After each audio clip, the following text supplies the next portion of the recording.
Hello friends, welcome back to my channel. हम last video में कर रहे थे हमारा 2022 का मतलब लास्ट ईयर का टीजीटी मैथ का पेपर सॉल्व। उसमें फर्स्ट 20 क्वेश्चन सॉल्व किए थे हमने सब्जेक्ट के, यानी 91 से लेकर 110 तक।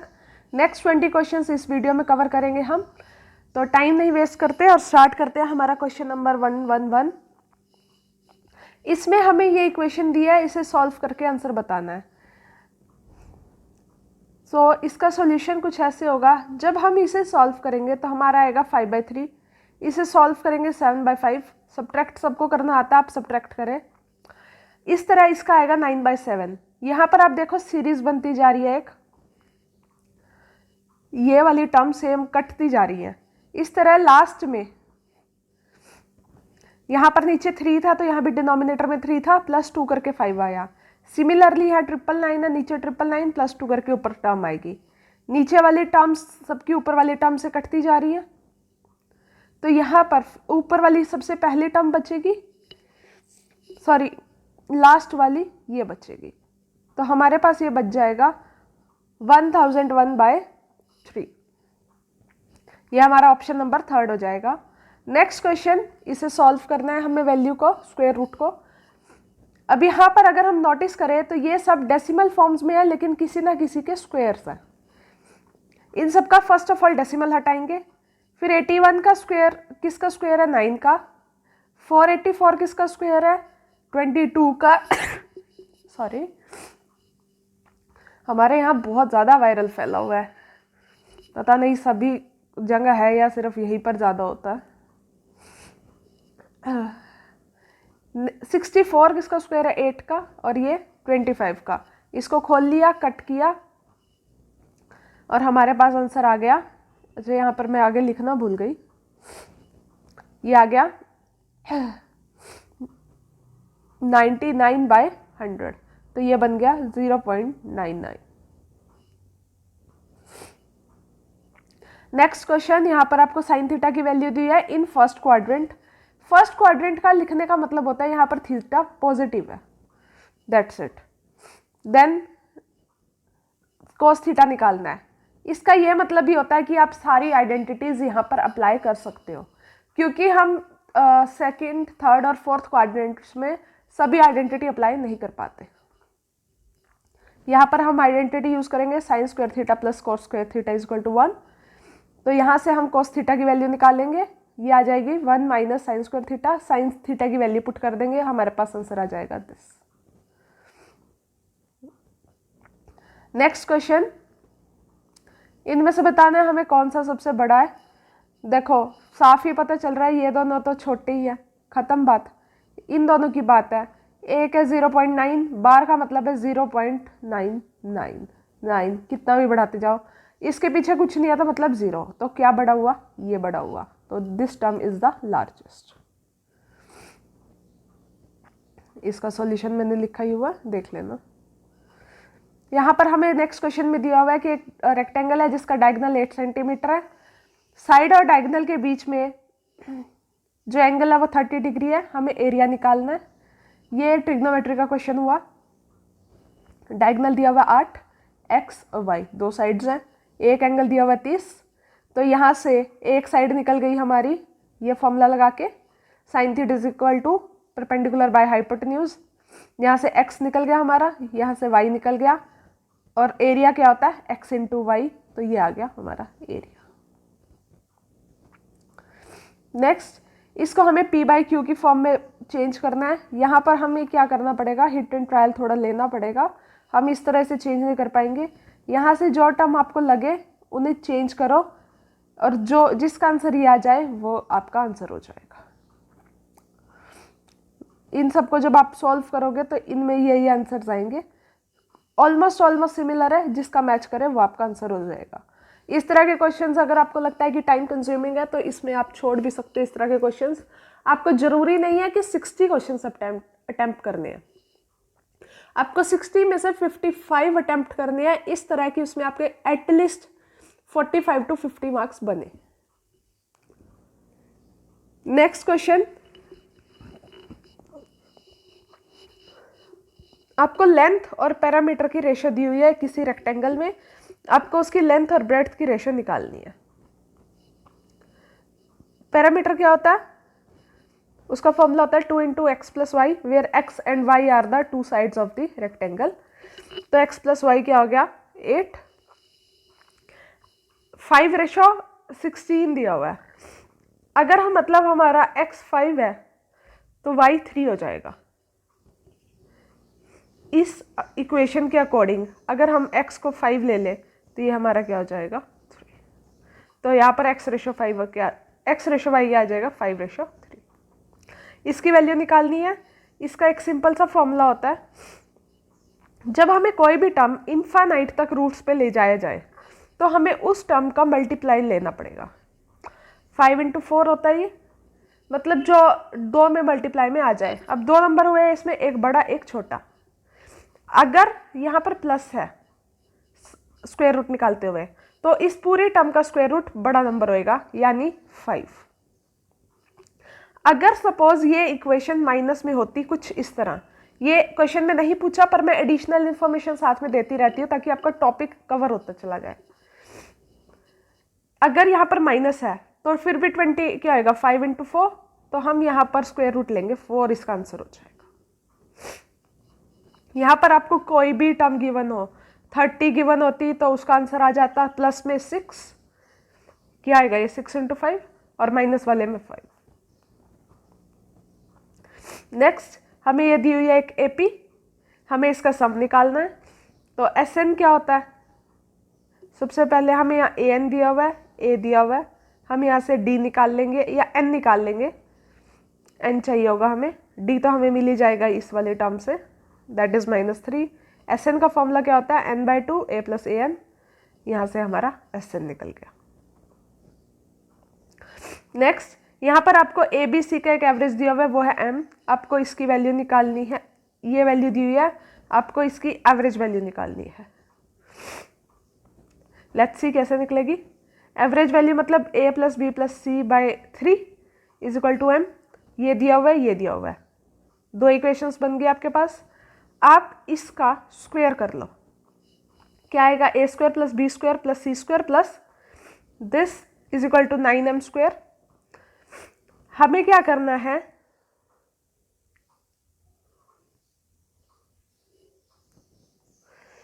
अब इसकी वैल्यू हमें यहाँ पे 0 दी हुई है तो ये आ जाएगी टर्म हमारे पास।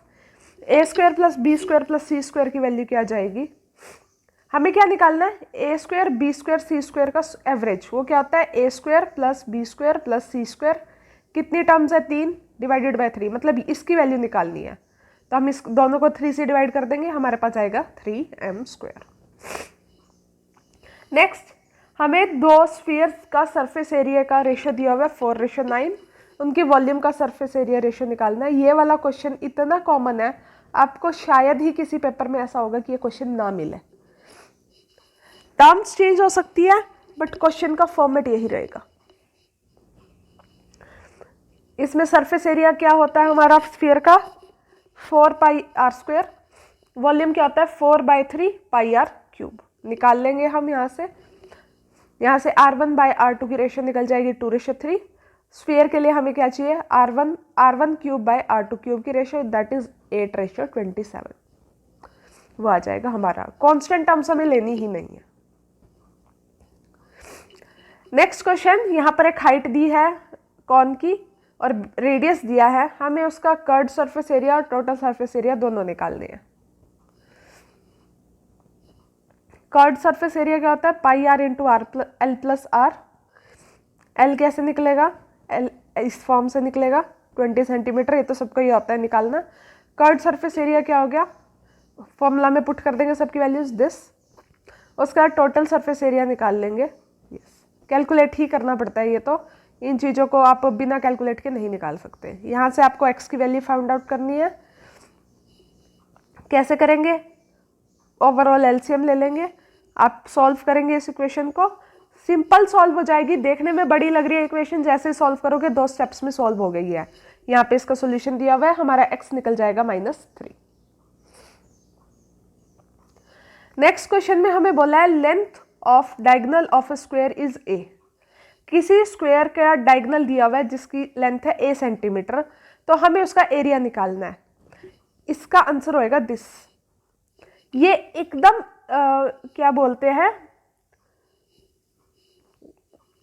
ये फॉर्मूला होता है। अगर आपके पास स्क्वायर का डायगोनल है तो आपको क्या होता है, डायगोनल का स्क्वायर को 2 से डिवाइड कर दो, that is the area of the square. ये फॉर्मूला है, इसको सॉल्व करने की जरूरत ही नहीं है।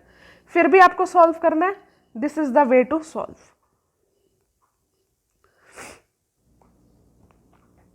नेक्स्ट आपको एक्सप्रेशन दिया है, इसके फैक्टर्स निकालने हैं। सॉरी, जब भी आपको क्यूबिक इक्वेशंस दी होती है तो वहां पर आपको फर्स्ट फैक्टर हमेशा हिट एंड ट्रायल से निकालना पड़ता है।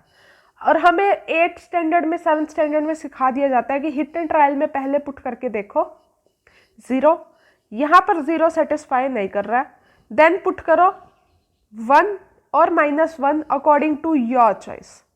मैंने यहां पर -1 पुट करके देखा तो -1 इसे सेटिस्फाई कर गया।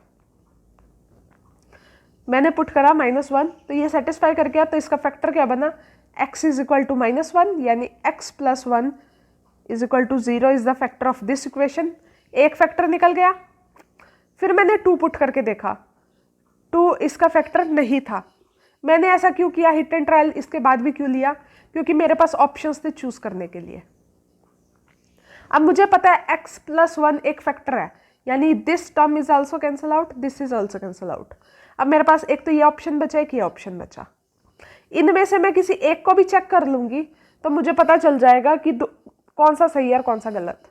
तो मेरे पास यहाँ पर कौन कौन से फैक्टर बचे, एक तो 5, एक -2 और एक -16। इन्हें चेक करना है, तो -2 चेक करूंगी मैं, तो वो फैक्टर्स नहीं थे।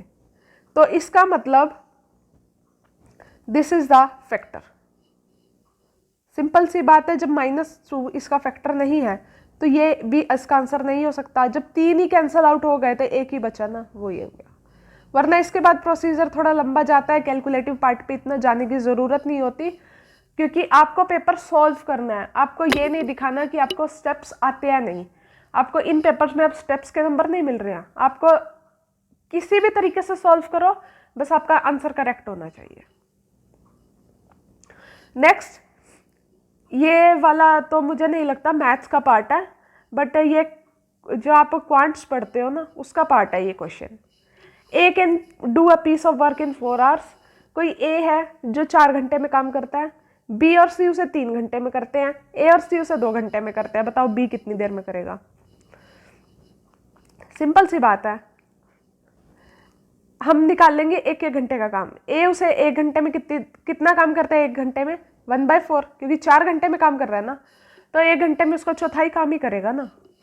बी + सी 1 घंटे में कितना काम कर रहा है, 1/3। ए + सी 1 घंटे में कितना काम कर रहा है, 1/2। हम निकाल लेंगे सी 1 घंटे में कितना काम कर रहा है। उसके लिए क्या करेंगे, हम यहाँ पे ए + सी वाला काम में से ए का काम माइनस कर देंगे, ये बच गया हमारे पास सी का काम। हमें निकालना किसका है, बी का। बी का कैसे निकालेंगे, हम बी + सी का काम ले लेंगे, यानी 1/3 यहाँ पे, और उसमें से सी का काम माइनस कर देंगे, यानी ये 1/4, ये बच गया 1/12। यानी कि बी काम 1 घंटे में 1/12 काम कर सकता है, 1/12 काम कर सकता है, तो उसे टोटल काम करने के लिए 12 घंटे लगेंगे, जो ये नीचे है। यानी कि second is the option, right option.